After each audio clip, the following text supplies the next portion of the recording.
Bueno, yo soy un convencido de la necesidad de la ortogeriatría y os voy a contar un poco de dónde viene todo esto. A ver, bueno. Ah, es que no tiene... Sí, no, pero bueno, le paso con la... Sí. Bueno, esto tiene una justificación y este es el trabajo clásico de Kenis. Esta mañana nos lo han contado también la doctora Lina Vélez. Y es ahí marco donde está, para marcar sí que yo creo que me va a valer, dónde está España, dónde está Colombia en esta tabla de incidencia o de tasa de incidencia estandarizada, ¿no? Y geográficamente también, ahí estamos, esto es en varones, esto es en mujeres, ¿dónde vamos a ir en el año 2050? En España estaremos en mujeres por encima de entre 200 y 300 casos por 100.000 habitantes, en Colombia está un poquito más abajo, y esto es en hombres y mujeres juntos. Yo no sé si la expectativa que nos dice Henry Marsh que va a ser en todo el mundo del crecimiento del número de fracturas de cadera va a ser igual en todo Sudamérica o se lo va a llevar todo Argentina, pero ved que, sin embargo, entre 1990 y 2050 se va a multiplicar por 6 el número de casos. O sea que si ahora en vuestros hospitales ya empieza a ser una preocupación, fijaros lo que va a ser los que nos sucedan. Y en Europa, pues bueno, como ya estamos muy arriba, no llega al doble, pero casi. ¿Qué es la geriatría? Porque, claro, estamos aquí, he visto que hay internistas geriatras. En España ya la especialidad es independiente, no hacen medicina interna previamente, sino que directamente estudian geriatría. Y es una rama de la medicina dedicada al anciano que se ocupa del diagnóstico y tratamiento de sus enfermedades agudas y crónicas. Y hasta ahí estaríamos, salvo lo del anciano, con la medicina interna, estaríamos más o menos igual, aunque hemos acotado por edad los pacientes que ven los geriatras, pero la diferencia viene a continuación, sobre todo, que se ocupa de su recuperación funcional y de su reinserción en la comunidad, cosa que para nuestros enfermos con fractura de cadera es lo fundamental. Bueno, y todo esto dice, bueno, y desde el punto de vista práctico, ¿esto cómo se traduce? La mayor parte de los presentes, muchos de los de arriba no, que antes estaban en el gallinero y luego los bajaron, el gallinero se llamaba en los teatros españoles a la parte de arriba, ¿no? El gallinero.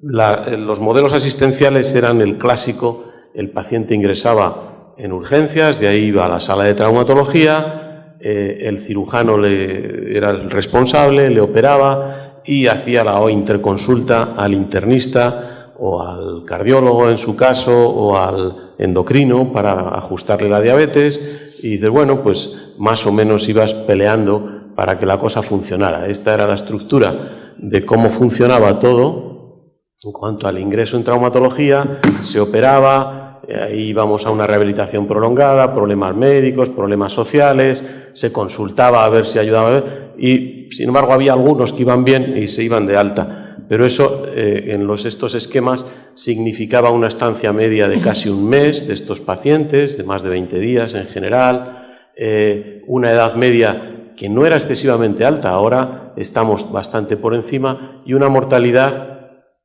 fijaros, hasta el 30% en muchas series, luego en otras estaba bastante más limitada. Esto era la manera tradicional, pero dice un aforismo clásico que la tradición es algo que debe considerarse vivo y en evolución.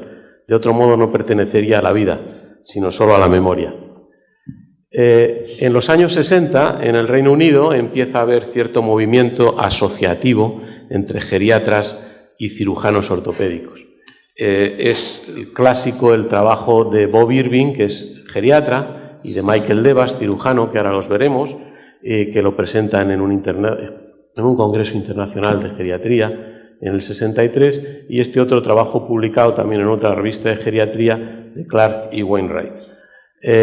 Nosotros tuvimos la suerte de que nuestro fallecido jefe anterior, Luis Munuera, que no sé si alguien lo ha llegado a conocer, pues era un gran bibliófilo y compraba todo lo que salía publicado. Y entre ellos nos regaló este libro, que es el libro de Devas, se llama Ortopedia Geriátrica, y nos lo dedicó además ya cuando estaba jubilado, que falleció poco tiempo después.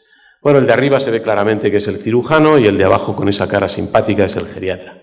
El de arriba pues está sudoroso con el gorro y estos son los... el trabajo primero uno de los primeros que publican es un método de conseguir devolver a la independencia a los pacientes ancianos. Y ahí expresa un montón de ideas que he resaltado alguna de ellas en azul, pero que resultaría muy prolijo leer. Os dejo medio minuto para que le deis un vistazo. Empieza diciendo que es un reto diferente, que el éxito quirúrgico no es que hayas puesto muy bien el clavo, sino que el paciente recupere su independencia, que la rapidez de acción es esencial, que hay que trabajar en equipo, y a falta de un mejor nombre, pues lo llamó Unidad de Ortopedia Geriátrica. Esto es lo que se ha venido a conocer como el modelo de Hastings, que era el hospital en Inglaterra donde trabajaban estos dos monstruos. Primero seleccionan una serie de pacientes, el primer paso era pacientes subagudos, que dividían en 3 categorías y los trasladaban a una sala diferente, en un centro diferente, pero la responsabilidad diaria corría a cargo del geriatra, había un pase de visita semanal conjunto con el cirujano y una sesión, y se basaban en la cirugía precoz, rehabilitación inmediata o lo antes posible y en una atención médica continuada.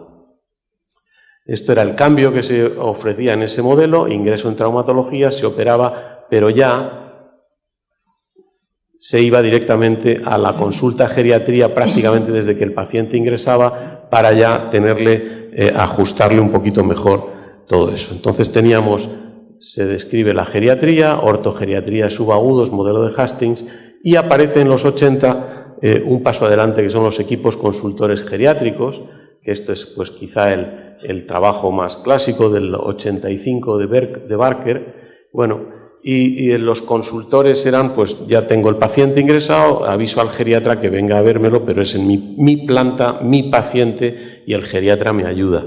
Entonces se da un paso más, esos consultores son notificados desde el ingreso del paciente, y la cosa va avanzando, se hace la consulta geriatría inmediatamente del ingreso. Eso hace que haya muchos más pacientes que vayan al lado de la recuperación rápida, pero ya seguíamos teniendo la unidad ortogeriátrica para trasladar a esos pacientes lo antes posible. Estos son estudios en los que ya el interconsultor, cómo funcionan. La estancia media, aunque hay alguna que permanece alta, pues va bajando significativamente, aunque sigue siendo alta. La edad media también sube, cosa que eso somos todos testigos de ello, y la mortalidad, se evitaban esas series con esa mortalidad tan alta, pero seguía siendo alta. Bueno, y sigue siendo. Y estos son pues otros estudios con ese modelo en España. Vías clínicas en las que participaban los geriatras, que no me voy a detener, y la intervención de la ortogeriatría en fase aguda a través de equipos consultores, pues de los trabajos de Zuckerman en Nueva York, donde integraban ahí hasta un oftalmólogo para operarles las cataratas en el mismo ingreso para que vieran mejor y no se cayeran, hasta, bueno, pues otros. Cruz es el mismo Alfonso Cruz que nos han estado nombrando al hablar de la sarcopenia. Bueno, y todos estos estudios, Avizanda también es otro experto en sarcopenia, y González Montalvo, que es el geriatra con el que nosotros hemos colaborado. En los años 2000 aparecen las unidades geriátricas de agudos, ya suponen un paso adelante, nuestros ancianos parece que van a beneficiarse, entonces ya ingresa en la unidad de fractura de cadera, o que ya le llamamos de ortogeriatría, y eso hace que, bueno, pues vaya todo mucho más rápido. En este caso veis que la edad media son por encima de 80 años, la edad media, y la estancia media empieza a disminuir, pero sigue siendo un poquito alto. Esto hay como cuando ya estos eran con consultores, y los ortogeriátricos eran series comparativas sin grupo control. Parece que, bueno, reducen la estancia, reducen la mortalidad, aumentan las derivaciones a unidades de rehabilitación. Esto es una oportunidad que nos surgió en el hospital. En el hospital éramos hasta hace poco 2 servicios. y cada uno funcionaba de una manera en cuanto a las fracturas de los ancianos. Y esto pues lo contaré cuando hable de la experiencia en La Paz. Pero nos permitió hacer un estudio comparativo cuasi experimental porque los enfermos se aleatorizaban solos. Si entraban el día que estaba el servicio A, se seguía con la interconsulta. Si entraban en el B, que era el que yo estaba, ahora ya estamos todos juntos, iban directamente a la unidad de ortogeriatría. Y en el siguiente panel me parece que tendremos oportunidad de verlo.